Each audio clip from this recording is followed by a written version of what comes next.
with the huge play to seal the deal. 20-14, the final score. It's safe to say that Drew Brees rallied from that first interception on his first throw. Take that one out, he was 27-37 for 300 yards and 2 touchdowns. Michael Thomas had a huge game, 12 receptions, 171 yards. Nick Foles had a great start, and then really the defense for the Saints sort of rose up and shut him down. And then it looked like that magic was starting to roll again. And then the interception by Marshawn Lattimore right through the hands. Oh, my goodness. And this is the scene just moments ago inside the Eagles locker room. Doug Pederson consoling the squad. There will be no repeat Super Bowl champion. The Eagles' miraculous ride ends in New Orleans, and it means the Patriots of Super Bowl 38 and 39 are the last team to still successfully defend their Super Bowl title. Meanwhile, the victorious Sean Payton stepping up to the podium. Let's go live to the Superdome right now. To us early and really put us in a hole. Our guys fought back defensively in the second half. We were outstanding. Obviously, it didn't seem like there was many drives because of the time of possession. Felt like one of the quarters was just that early drive. So we made enough plays. Wasn't a perfect game. Certainly there are a lot of things that we'll have to clean up. But most importantly, we got the win. And, against, defending champions. And that means something, when you're able to beat a team like that. So any questions?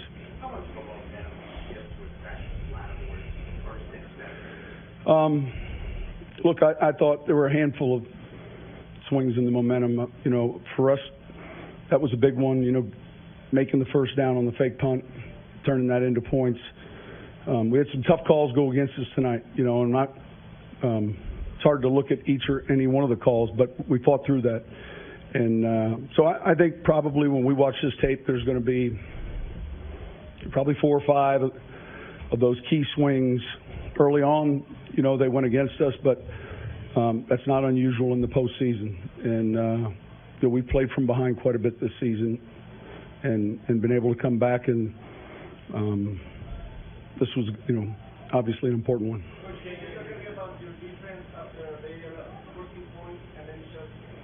Yeah, like I said, I thought, man, we did a great job of getting off the field on third down. I thought they ran the ball fairly efficiently early, Philadelphia that is, and then, there was that one long drive where, we ate a lot of the clock up, and so it felt like we were into the fourth quarter fairly quick, but they were fantastic. Well, look, it's part of one of the things you're wanting to do, and yet the score still, the score still wasn't, it was close the whole game. We were trying to get in position there late to get a field goal, and, man, we weren't able to come up with it and put them on the field again for another drive. And fortunately, we came up with the interception. So it was a good team win. Yeah, listen, as a coach, you always look at it like, man, you want to start fast. We've started fast here before, and now at some point you got to, move on from it. But fortunately, we were able to and settle in. John, what was your thought process on the fake punt? You're on your own 30-yard line. Yeah, well, listen,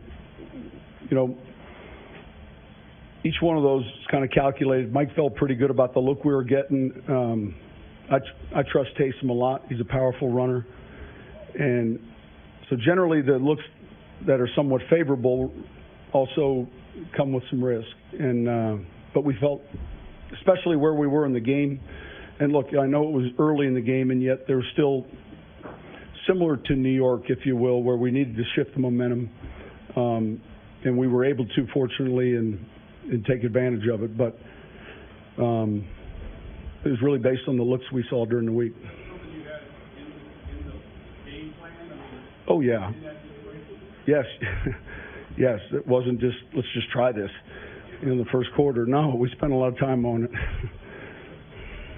that long drive, there were a lot of swings. I think you got that penalty Well, in order to have 22 plays, well, it was a big third. The third down that Drew converts to Mike was huge. You know,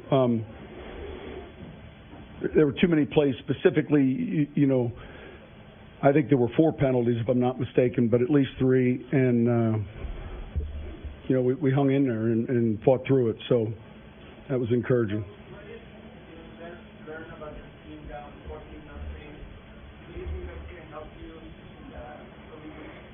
Yeah, and I mentioned earlier, we've been, you know, in our league, it's there's going to be games where you fall behind, and we've played in a handful of those already, and I think there's great faith in both sides of the ball and the kicking game to weather any storm like that, and you know, we were able to today. So this was just the 4th time in the Super Bowl era that a team that had beaten another opponent by 40 points in the regular season met again in the playoffs, and the only time the tables were turned the second time around, inexplicably, was in 2010 when the Patriots beat the Jets 45-3 late in the season on a Monday night game, and then the Jets went in there 28-21 and beat them in Foxborough, and that was the infamous Bart Scott. The Lions got a little bit better. Exactly. So. That was the infamous Bart Scott can't wait game after that. By the way, Jeff, do you have an open wound anywhere? Yes, in my back. Because I'm about to pour some salt in it. That 14-point comeback surpasses the previous largest postseason comeback by the Saints, which was 10 in Super Bowl 44. Thanks. Sorry, dude. Thanks for bringing that up. It's history. You're right. Yeah. I wanted to note it for history. Thanks for that. Appreciate it. And Pierre Garçon still dropped that ball. But that's a separate issue entirely. Timmy, you made a very good point on the set that I think people need to hear and understand. Look, Cody Parkey got vilified for missing a 43-yard field goal that was actually tipped. But you made the case, and it's rightfully so, that the mistake Alshon Jeffrey made, while he made many good plays, was infinitely easier than what Cody Parkey was trying to do. Certainly not trying to make a point for people to be hard on a specific player. The truth of the matter is, Cody Parkey gets booed out of the stadium in Chicago for missing a kick. Alshon Jeffrey got an easier job to catch that pass and that ball that was, you know, ultimately the last turnover to end the game.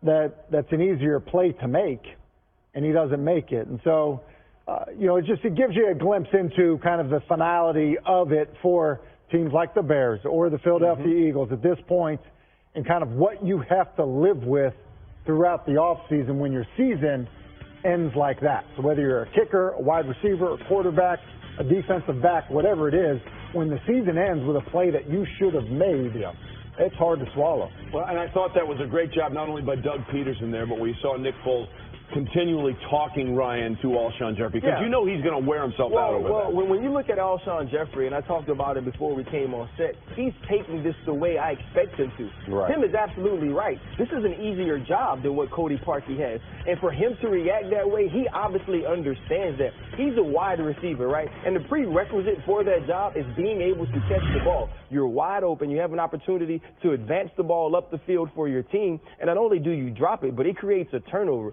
And Doug Pederson understood how hard he would take that. Obviously, Nick Foles knew it as well. And Nick is the quarterback.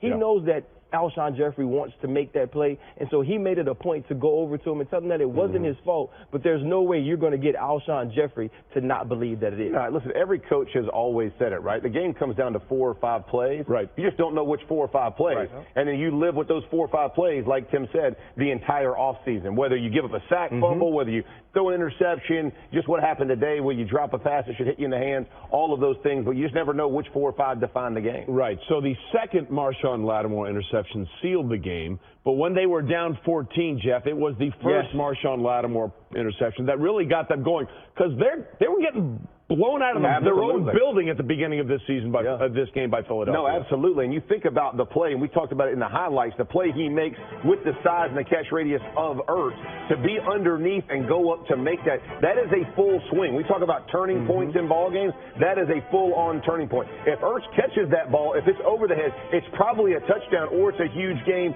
and who knows if the Saints ever get back in. But it's those type of defining moments that make the Saints. This one here. Yeah, I mean, 4th and 1, right? And you're backed up in your own 30. They didn't penalize him. He didn't take the penalty thinking he wouldn't do this. listen, that's a gutsy call by Sean Payton right there. And listen, in that same game you were talking about earlier, I live with a Sean Payton big-time call for an onside kick. Right. When coaches make it, you don't know which ones. That's another defining moment in the game, and it seemed like the Saints made all of those plays. The Eagles couldn't find a way to make them. And again, all those led to the turnaround. This is the first Eagles game that they ever lost in the playoffs when they had a 14-point lead. They were 12-0. And again, Jeff, did I mention it's the largest comeback in Saints postseason history? That means it's not the one that you were for. I got it, bro. Thank you. Watching this game, though, all I can really think about and come away with is that this is a great team. Yes. This is, and the reason they are a great team is because they can get down and not panic. They have a coach that's willing to take chances when they feel like they need to take chances. They have a quarterback that can play at a ridiculous high level. You're exactly right. And we've said all season long, they've been the most complete team from start to finish. The team they just beat, the former Super Bowl champions, are now the former Super Bowl champions. Here's head coach Doug Pederson. I think it's credit to them, obviously, but you see, I think sometimes how, just the ebb and flow of a game, they got some breaks in there. We were moving the ball again. I mean, I think we had that turnover, that throw to Zach Ertz up the sideline there that got intercepted, and just kind of momentum changed and went down and scored on that. And so nothing that they did. Obviously, we just didn't make enough plays to either stay on the field or continue drives, execute, and score. So we watched you as your players came on the field, screen each one of them, and it seemed like some were holding back tears, it seemed like you were holding back tears. Can you describe how difficult that was for you? Yeah, it's tough. It's tough because it's so final. You're here at the end of the season. There's no more football. For 2018, and just told the guys, just keep their heads up. And we set out on a journey way back in OTAs, and we keep talking about having no regrets. Leave everything out on the field, and they did that tonight. They did that this afternoon, and they battled right to the end. We had opportunities. So proud of them, proud of the season, proud of the adversity that we faced all season long, and found our way to get into the postseason, and just wish the Saints good luck going forward. As a follow to that, what's the message for Alshon after that final? It's hard. I mean, it's really hard because he's so down. But for me, it's about staying positive. And listen, he's made many big catches for us this season, and he will continue to do that. And I just told him he's got to keep his head up and don't let one play define you. It's not who he is. He's too good of a player, and he needs to. He'll embrace it, obviously, but and he'll be better for it. But I told him just to keep his head up and keep plowing. On that play, the clock was running down, the 2-minute warning, but you ran the play before the 2-minute warning.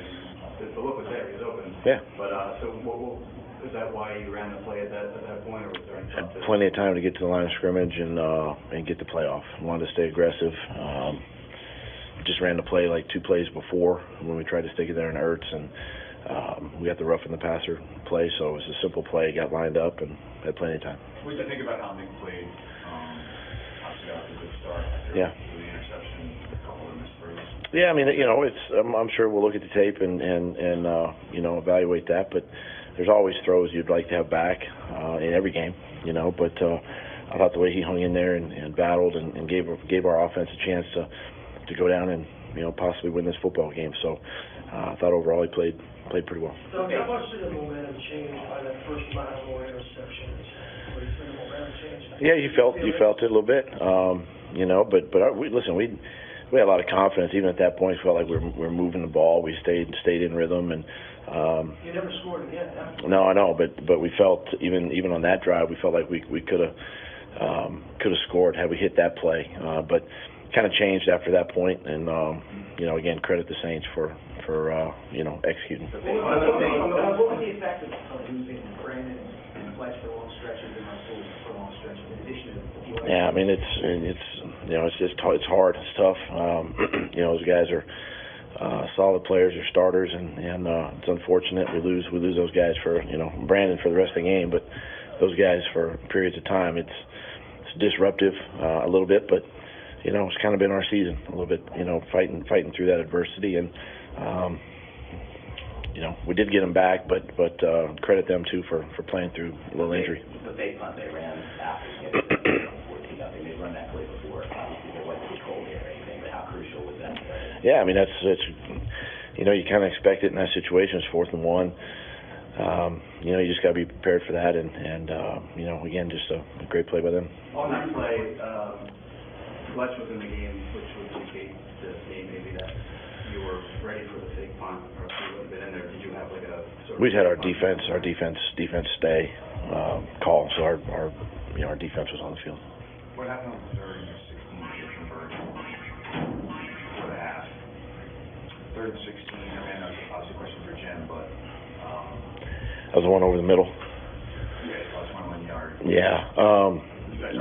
Yeah, we were dropping in the zone, and just again, you know, Drew did a good job just hanging on the football and letting his guys get down the field. I mean, there was just a window right there, you know, in the middle of the field, and got it and got the first down. So there were 2 points this season where it just seemed like it was over here, and then a few weeks later it was out.